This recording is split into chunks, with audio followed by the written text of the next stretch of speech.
आउनु भयो के रे चिया खाम न एउटा हो बोल्नै आउँदैन कि के गर्ने हुँदा तर तिमीले अति गर्यौ नि किन दाइ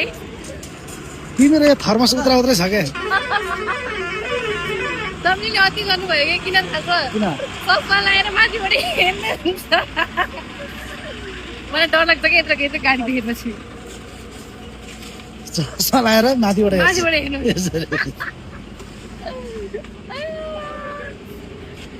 तर खासमा तपाईँले पहिलेदेखि अति गर्नुहुन्थ्यो होइन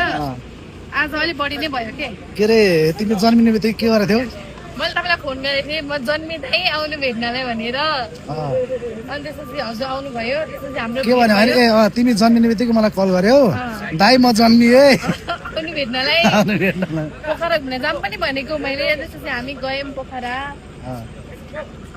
त्यहाँबाट हाम्रो सम्बन्ध राम्रो भयो माथिबाट नहेर्नु